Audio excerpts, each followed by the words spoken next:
Hi student, good morning. Today we are going to learn about chapter 5 Hindu undivided family and partnership. Okay, last video we learned Hindu undivided family meaning and introduction and characteristics, definition. These are kinds we are seen in last video. In this video we learn partnership advantages. Okay, partnership advantages. First, here given the main advantages of partnership are given below. First one is easy formation. Easy formation. பார்ட்னர்ஷிப்புங்கிறது எப்படின்னா ஈஸியாக form பண்ணிடலாம் அப்படின்னு சொல்கிறாங்க. ஓகேவாடா? The formation of partnership firm requires fulfillment of lesser legal formalities than other types of organization. அதாவது பார்த்தீங்கன்னாடா formation வந்து ரொம்ப easy, மற்ற organisation மாதிரி கிடையாது. இது ரொம்ப லீகல் ஃபார்மாலிட்டிஸ் லெஸ் தான், கம்மி தான், சட்டப்பூர்வமான நடவடிக்கைகள் இதில் குறைவு தான். அதனால் ஈஸியாக இதை ஆரம்பிச்சிடலாம். What requires is just an agreement, ஒரு ஜஸ்ட் அக்ரிமெண்ட் மட்டும்தான். Which can be oral or written, அது ஓரலாகவும் இருக்கலாம், வாய்மொழியாகவும். பார்ட்னர்ஷிப்னு என்ன சொல்கிறது, அதாவது கூட்டாண்மைனா நிறைய பேர் சேர்ந்து பிஸ்னஸ் பண்ணுறது. ஓகேவா? அப்போ என்ன ஆகும்னா, அப்போது அவங்களுக்கு வந்து ஓரலாகவும் அவங்க வச்சுக்கலாம். என்ன சொல்கிறது, அக்ரிமெண்ட் போட்டுக்கலாம், நம்ம எல்லாமே பார்ட்னராக ரன் பண்ணலாம் பிஸ்னஸை அப்படின்னு ஓரலாகவும் வச்சுக்கலாம். அதே அதர்வைஸ் ரிட்டனாகவும் எழுதிக்கலாம் அப்படிங்கிறாங்க. Registration of partnership is optional, அது வந்து ஆப்ஷனல் தான், நம்ம வேணும்னா பண்ணிக்கலாம், இல்லைனா விட்டுறலாம் அப்படிங்கிறாங்க. Okay, further even is if firm want to get itself registered, the registration process is very simple. அப்படியும் ப்ராசஸாக, அதாவது ரிஜிஸ்ட்ரேஷன் பண்ணி தான் பார்ட்னர்ஷிப் நடக்கணும் அப்படின்னாலும் அதுவும் ரொம்ப சிம்பிளான மெத்தட் தான். அதனால் அதை ரெஜிஸ்டர் பண்ணி கூட நம்ம ஈஸியாக ஃபார்ம் பண்ணிக்கலாம் ஒரு பார்ட்னர்ஷிப்பை அப்படின்னு சொல்கிறாங்க. This is a easy formation. Second one, resource, availability of larger resource. The combined capital of all the partners and the greater borrowing capacity make available larger financial ratios. அதாவது பார்ட்னர்ஷிப்புங்கும்போது 2 or more மெம்பர்ஸ் ஜாயின் பண்ணியிருப்பாங்க இல்லையா? அப்போ அவங்க என்ன பண்ணுவாங்க அப்படின்னு பார்த்தீங்கன்னாடா, அதில் அவங்களுக்கு கடன் வாங்கும் திறமை வந்து அதிகமாகவும் இருக்கும். அதே மாதிரி என்ன இருக்கும்னு பார்த்தீங்கன்னா வளம் அதிகமாக இருக்கும். அதாவது வளம்னா என்ன அர்த்தம்னா நிதி வளம் அதிகமாக இருக்கும் அப்படின்னு சொல்கிறாங்க. சரியா? ஏன்னா நிறைய பேர் இருக்கிறதுனால கொஞ்சமாக அமௌண்ட் வந்து நிறைய பேர் போடும்போது அந்த அமௌண்ட் வந்து நிறைய சேரும். அப்போ ஃபினான்ஸ் வந்து நிறைய இருக்கும், அதிக நிதி ஆதாரங்கள் இருக்கும். அதே மாதிரி நியூவாக ஒரு ஏதாவது அதை கொடுத்துருக்காங்க, taken in to partnership it resource more capital, நிறைய கேபிட்டல் கிடைக்கும். As a result expansion of the business unit become visibles. அதனால் என்ன சொல்கிறாங்கன்னா, நியூ பார்ட்னர்ஸ் கூட கேன் ஆல்சோ டேக்கன், புதுசாக கூட பார்ட்னர்ஸை ஜாயின் பண்ணிக்கலாம் இந்த பார்ட்னர்ஷிப்பில். அதனால் நமக்கு அமௌண்ட் கொஞ்சம் அதிகமாக வரும், பிஸ்னஸை எக்ஸ்பேண்ட் பண்ணிக்கலாம். அதான் சொல்கிறாங்க, அதிக நிதி ஆதாரம் இருக்கும், அவைலபிலிட்டி ஆஃப் லார்ஜ் ரிசோர்ஸஸ் அப்படிங்கிறாங்க. ஓகேவா? செகண்ட் அட்வான்டேஜ் இது. ஓகேவா?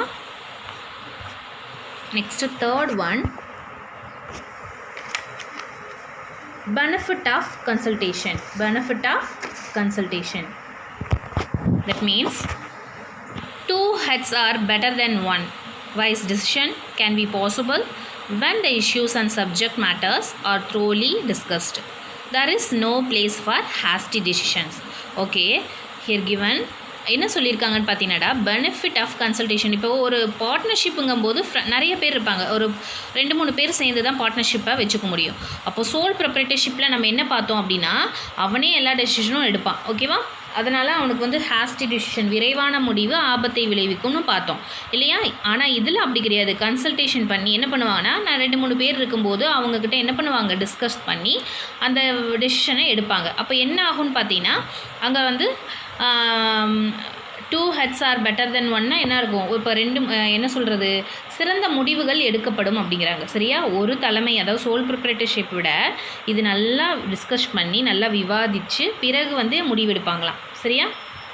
இதனால் என்ன ஆகும்னா, இங்கே ஹாஸ்டி டிசிஷனே கிடையாது அப்படிங்கிறாங்க. விரைவான முடிவுக்கு இங்கே இடமே இல்லை, மெல்லமாக ஆலோசித்து டிஸ்கஸ் பண்ணி முடிவெடுப்பாங்களாம். ஓகேவா? This is a third one, benefit of consultation. Next one division of work and greater managerial efficiency. என்ன அப்படின்னு என்ன அர்த்தம்னு பார்த்தீங்கன்னா வேலையை டிவைட் பண்ணிக்குவாங்க, அதாவது வேலை பகிர்வு, உயரிய மேலாண்மை திறன் அப்படின்னு சொல்கிறாங்க தமிழ் மீனிங். ஓகேவா? டிவிஷன் ஆஃப் ஒர்க் பார்ட்னர்ஷிப்புங்கும் போது நிறைய பேர் இருக்கும்போது ஒவ்வொரு ஒர்க்கையும் என்ன பண்ணுவாங்கன்னா டிவைட் பண்ணியே செய்வாங்க. ஓகேவா? சோல் ப்ரொப்ரைட்டர்ஷிப்பில் எப்படி இருக்குன்னு பார்த்தீங்கன்னா எல்லா ஒர்க்கையும் அவரே பண்ணுவார் இல்லையா? இப்போ பார்ட்னர்ஷிப்பில் அந்த ஒரு இது கிடையாது அப்படிங்கிறாங்க. டிவிஷன் பண்ணி ஒர்க்கை வந்து டிவைட் பண்ணிக்கலாம் அப்படின்னு சொல்கிறாங்க. ஓகேவா? பார்த்தீங்கன்னா இங்கே கொடுத்துருக்காங்க பாரு, இதெல்லாம் பேஜ் நம்பர் 33 இருக்குது. Division of work and greater managerial efficiency எப்படி இருக்குன்னு பார்த்தீங்கன்னா ஒர்க்கை டிவைட் பண்ணிவிட்டு மேனேஜரியல் ஸ்கில்ஸ், அதாவது மேலாண்மை வந்து திறமையாக செய்வாங்களாம். The staggering load of management work can be judicially distributed among the partners according to their experience, knowledge and taste. For example, one partner can look after purchase, another sales, yet another accounting, etc. அதாவது ஒருத்தர் என்ன பண்ணலாம், அவரோட அதாவது knowledge experience இதெல்லாம் வச்சு ஒவ்வொருத்தரும் ஒவ்வொரு ஒர்க்கை வந்து எடுத்து செய்வாங்களாம். ஒருத்தர் பர்ச்சேஸ் பண்ணலாம், அடுத்தது சேல்ஸ் பண்ணலாம், அடுத்தவர் என்னது அக்கௌண்ட்ஸ் பார்க்கலாம். இந்த மாதிரி ஒவ்வொருத்தரும் தன்னோட அந்த பார்ட்னர்ஷிப்பில் ஒர்க்கை வந்து டிவைட் பண்ணி செய்கிறாங்களாம். ஓகேவா? தஸ் வென் த பேர்டன் இஸ் லைட்டனட், அவங்களோட சுமை எப்படி இருக்கும், லைட்டனடாக இருக்கும், அதாவது சுமை வந்து குறைவாக இருக்கும். Supervision by each partner over the allocated area of management become effective and efficient. ஒவ்வொரு ஏரியா வாரியாக டிவைட் பண்ணி சூப்பர்வைஸ் பண்ணிக்குவாங்க ஒவ்வொரு பார்ட்னர்ஸும். அதனால் அவங்களுக்கு எப்படி இருக்குன்னு பார்த்தீங்கன்னா எஃபெக்டிவாகவும் எஃபிஷியண்ட்டாகவும் வேலை செய்வாங்களாம். This ensure greater managerial efficiency அப்படிங்கிறாங்க. அதனால் வேலை பகிர்வு செஞ்சதுனால தொழில் எப்படி இருக்கும், திறம்படம் செய்வாங்களாம். ஓகேவா? This is a division of work and greater managerial efficiency. Next is a reduce the risk, அதாவது என்ன சொல்கிறாங்கன்னா இடர்பாட்டில் பங்கேற்பு அப்படிங்கிறாங்க. ஓகேவா? அது என்ன கொடுத்துருக்காங்கன்னு பாரு. The risk of each partner is reduced considerably since the loss sustained by a firm is a share by all the partners. That means இந்த பார்ட்னர்ஷிப்பில் பார்த்தீங்கன்னா எந்த நட்டம், அதாவது லாஸஸ் வந்துச்சுன்னா எல்லாருமே என்ன பண்ணிக்குவாங்க, ஷேர் பண்ணிக்குவாங்க அப்படிங்கிறாங்க. அதனால் ரெடியூஸ் த ரிஸ்க்கு வந்து குறைவாக இருக்கும் அப்படின்னு சொல்கிறாங்க. ஓகேவா? சோல் ப்ரொப்ரைட்டர்ஷிப்பில் அப்படி கிடையாது இல்லையா?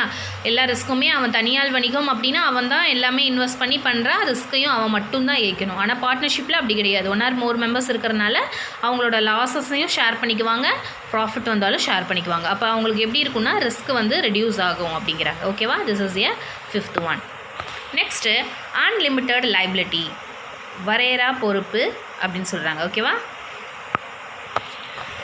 அவங்களோட லைபிலிட்டி எப்படி இருக்குன்னா unlimited liability and credit standing அப்படிங்கிறாங்க. The liability of your partners is unlimited since apart from his business assets even his private properties are also available for satisfying the clients of creditors. அதாவது என்ன சொல்கிறாங்கன்னு பார்த்தீங்கன்னா ஒரு தனியார் வணிகரோட பொறுப்பு வந்து பார்த்திங்கன்னா வரையறுக்கப்படாதது. அவன் என்ன பண்ணணும்னா அவனோட சொத்து, அவன் கடன் வாங்கினா அவனே தான் அவனோட சொத்தையும் அழித்து அவன் கடனை கட்டணும் அப்படிங்கிறாங்க.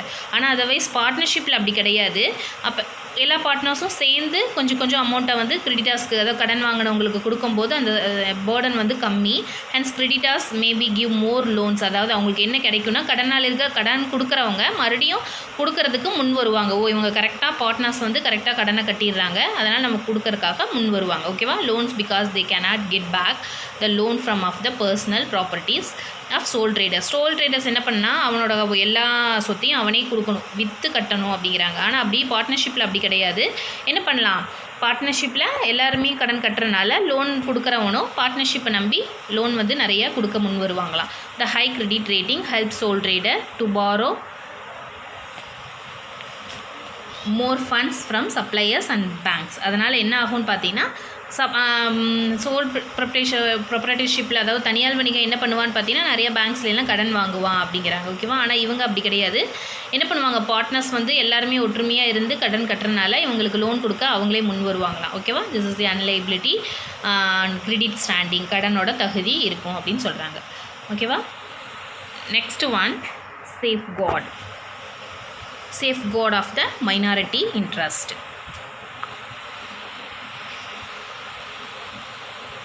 That means அனைவரின் நலன் பாதுகாத்தல் அப்படிங்கிறாங்க. For all the vital matters, unanimous consent of each partner is required. If there is no unanimity, such decisions not accepted. That means nothing but அனைவரின் நலன், அதாவது முக்கிய முடிவுகள் ஏதாவது எடுக்கணும்னா அதாவது ஒருமித்த கருத்து இருக்கும் அப்படிங்கிறாங்க. எல்லாத்துக்கிட்டையும் டிஸ்கஸ் பண்ணி அவங்களோட விருப்பத்தையும் கேட்டு தான் ஒரு முடிவு எடுப்பாங்களாம். ஓகேவா? மற்ற என்ன சொல்லுவாங்கன்னா, ஒருத்தர் பெரியவங்க ஒருத்தர் சின்னவன் அந்த மாதிரிலாம் பார்க்க மாட்டாங்க. சிறுபான்மையினர் பெரும்பான்மையினர் அப்படிலாம் இல்லை. எல்லாத்தோட கருத்தையும் கேட்டு அவங்களுக்கும் இது நலனாக இருக்குமா, இப்போ பார்ட்னர்ஸ் இப்போ ஒரு பார்ட்னர் வந்து இது செய்யலான்னா இன்னொரு பார்ட்னர் அது வேண்டான்னா அது வேண்டான்னு விட்டுறணும். ஏன்னா ஒருத்தர் 2 பேர்த்துக்கு பிடிக்கல, ஒருத்தருக்கு தான் பிடிச்சிருக்குன்னா அதை விட்டுருவாங்க. அப்போ எல்லோரும் சேர்ந்து ஒரு டெசிஷன் எடுப்பாங்க. அந்த டெசிஷனை எல்லாருமே அக்செப்ட் பண்ணிக்கணும். அக்செப்ட் பண்ணாமல் எடுக்க மாட்டாங்க. அதனால் என்ன ஆகும்னு பார்த்தீங்கன்னா சேஃப்கார்டு தான் இது அப்படின்னு சொல்கிறாங்க. அதாவது எல்லாத்துக்கும் சேஃப்கார்டாக இருக்கும், அனைவரின் நலனை பாதுகாத்தல் அப்படிங்கிறாங்க. Okay, this is your 7th point. Next one, easy dissolution. இந்த பார்ட்னர்ஷிப்பை என்ன பண்ணிக்கலாம் அப்படின்னு பார்த்தீங்கன்னா, ஈஸியாக நம்ம டிசொல்யூஷன் பண்ணிக்கலாம். What you mean by dissolution? எளிதான கலைப்பு. அதாவது ஒரு பார்ட்னர்ஷிப் ஃபேர்மை ஈஸியாக கலைச்சிடலாம், வேண்டாம் அப்படின்னா அதை ஈஸியாக கலைச்சிடலாம் அப்படிங்கிறாங்க. ஓகே, பிஸ்னஸை க்ளோஸ் பண்ணுறது, ஈஸியாக க்ளோஸ் பண்ணிக்கலாம் அப்படின்னு சொல்கிறாங்க. The dissolution of the partnership is also very simple. In the case of partnership at will, a 14 days notice by a partner in this connection is enough. அதாவது அந்த கலைப்பு, அதாவது இந்த ஃபார்மேஷன் வேண்டாம், பார்ட்னர்ஷிப்பை நம்ம டிஸ்க்ளோஸ் பண்ணிடணும்னு நினச்சா 14 டேஸ்க்கு முன்னாடி ஒரு நோட்டீஸ் விடணும் அப்படிங்கிறாங்க. By partner in this connection is enough. No legal hurdle is there for a dissolving from them. அதாவது என்ன சொல்கிறாங்கன்னு பார்த்தீங்கன்னா, ஈஸியாக இதை 14 நாட்களுக்கு முன்னதாக ஒரு அறிவிப்பு கொடுக்கணும், அதுவே போதுமானது அப்படிங்கிறாங்க. அப்போ கூட்டாண்மை கலைக்கிறது வந்து எந்த சட்டப்பூர்வமான சிக்கலும் இருக்காது அப்படின்னு சொல்கிறாங்க. ஓகேவா? These are the advantages of the partnership. இந்த 7 பாயிண்ட் தான் அட்வான்டேஜஸ். ஓகேடா? ஓகேடம்மா. நெக்ஸ்ட் ஒன், பார்ட்னர்ஷிப்போட டிஸ்அட்வான்டேஜஸ் பார்க்கலாம். சரியா? ஃபர்ஸ்ட் ஒன், பார்ட்னர்ஷிப்பில் டிஸ்அட்வான்டேஜஸ் பார்த்தீங்கன்னா lack of harmony. After a few years of working, friction and disharmony may creep in.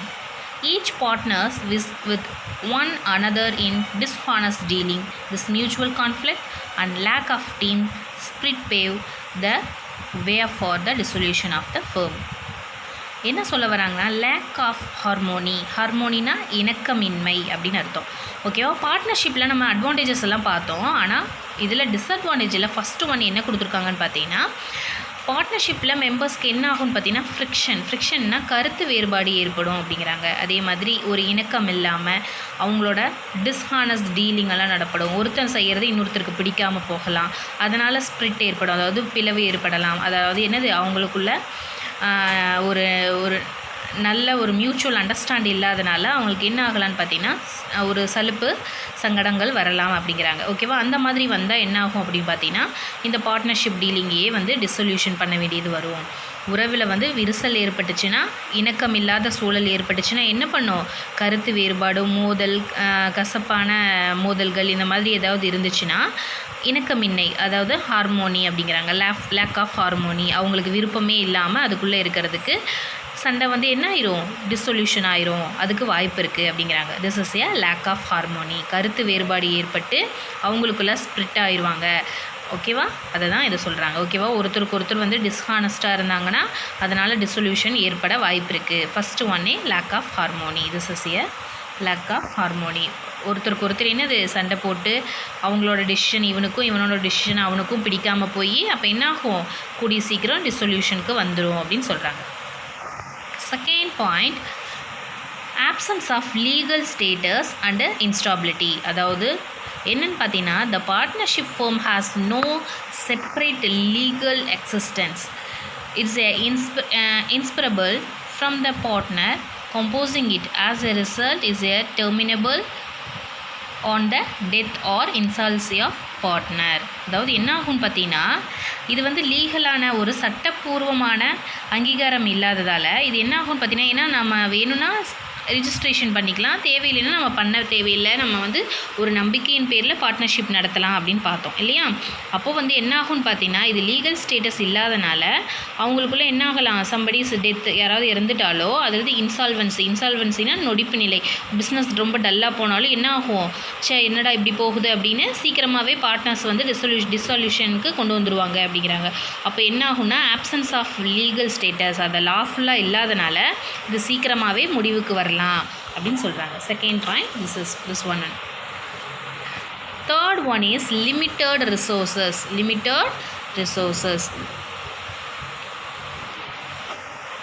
The maximum number of partners in a partnership firm is 10 in case of banking business and 20 each other case. அதாவது வங்கி தொழிலாக இருந்தால் 10 நபர்களும், இல்லை other பிஸ்னஸாக இருந்தால் 20 பேரும் இருப்பாங்க.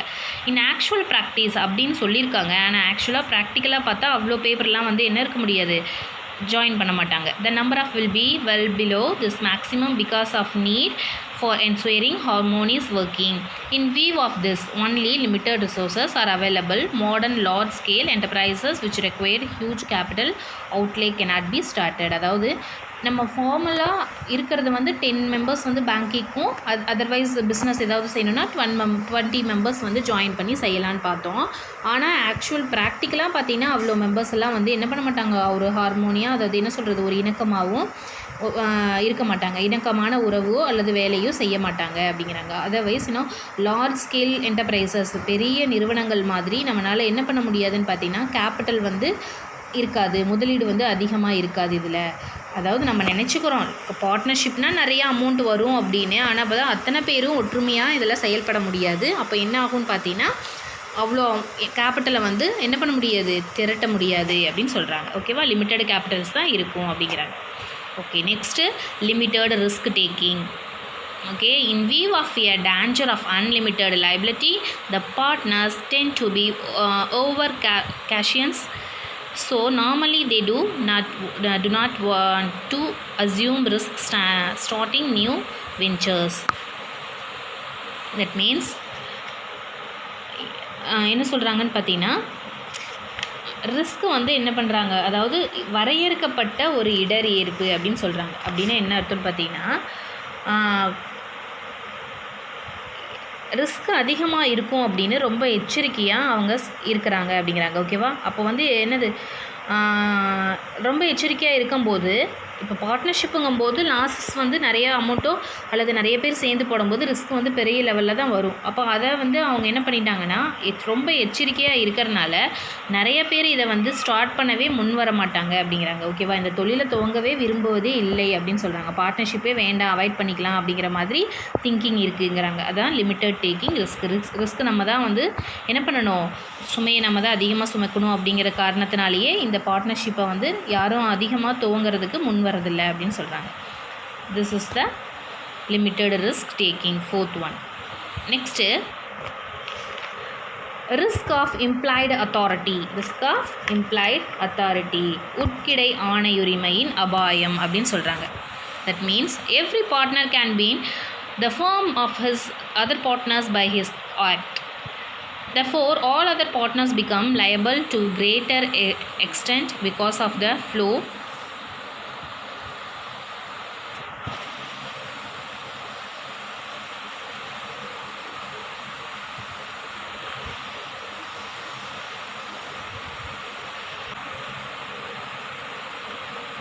because of the folly and fraud committed by a fellow partners.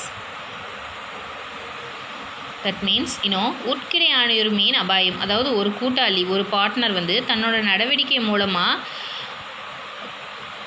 மற்ற கூட்டாளியை சட்டப்பூர்வமாக கட்டுப்படுத்த முடியும் அப்படிங்கிறாங்க. அதாவது என்னென்னு பார்த்தீங்கன்னா, நேர்மையே இல்லாமல் இருக்காங்க இல்லையா, அன்ஹானஸ்டியாக இருக்கிறவங்களையும், திறமையே இல்லாத ஒரு பார்ட்னராக இருந்தாலும் ஒரு பார்ட்னர் என்ன பண்ணலான்னு பார்த்தீங்கன்னா, தன்னோட செயல் மூலமாக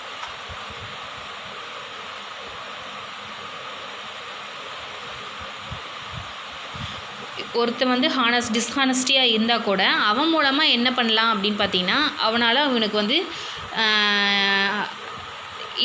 என்ன சொல்லலாம், இடர் ஏற்படும் அப்படின்னு சொல்கிறாங்க. என்ன சொல்கிறாங்க, ரிஸ்க் வந்து அவன் மூலமாக இப்போ பார்த்தீங்கன்னா every partner can be in the firm his other partners by his act. அவனோட செயல்னால இவனுக்கு என்ன ஆகலாம், லாஸ் ஆகலாங்கிறாங்க. அதாவது ஒரு பார்ட்னர் வந்து அமௌண்ட் கொடுக்குறான்னா அவன் ஹானஸ்ட்டாக இருந்தால் பரவாயில்லை. அதே அந்த அமௌண்ட்டை வந்து அவன் வந்து அவனோட ஓன் பர்பஸ்க்கு செலவு பண்ணிவிட்டு பிஸ்னஸ்க்காக தான் செலவு பண்ணிட்டேன் அப்படின்னு சொல்லிட்டானா அப்போ என்ன ஆகும் அப்படின்னு பார்த்தீங்கன்னா பிஸ்னஸ்க்கு லாஸ் தான் ஆகும். அப்போ என்ன ஆகும் அப்படின்னு பார்த்தீங்கன்னா other partner by his act, அவனோட செயல்னால் அந்த பார்ட்னர்ஸும் என்ன பண்ணுவாங்க, சஃபர் ஆவாங்க அப்படின்னு சொல்கிறாங்க. ஓகேவா, ரிஸ்க் இம்ப்ளாய்ட் டு அத்தாரிட்டி அதுதான் சொல்கிறாங்க. ஃப்ராட்னாலேயும் அந்த பார்ட்னர்ஸ் வந்து அஃபெக்ட் ஆவாங்க அப்படின்னு சொல்கிறாங்க. Okay, next lack of confidence. Lack of public confidence, பொதுமக்களுக்கிடையே பார்த்திங்கன்னா நம்பிக்கை குறைவு ஏற்படும் அப்படிங்கிறாங்க. Okay, as is account need not to be audited published it lack of public confidence. அதாவது கூட்டாண்மை கணக்குகள் பார்த்திங்கன்னா அக்கௌண்ட்ஸ் பார்த்தோ அல்லது அது பொதுமக்களுக்கு பப்ளிஷோ பண்ணுறதில்ல. இதனால் என்ன ஆகும்னு பார்த்தீங்கன்னா பொதுமக்களுக்கு ஒரு நம்பிக்கையே இருக்காது பார்ட்னர்ஷிப் ஃபார்மில் அப்படிங்கிறாங்க. Okay, lack of public confidence, this is a disadvantages of the partnership. ஓகேவா, இப்போ பார்ட்னர்ஷிப்போட டிஸ்அட்வான்டேஜஸ் அட்வான்டேஜஸ் பார்த்தாச்சு. ஓகேவா.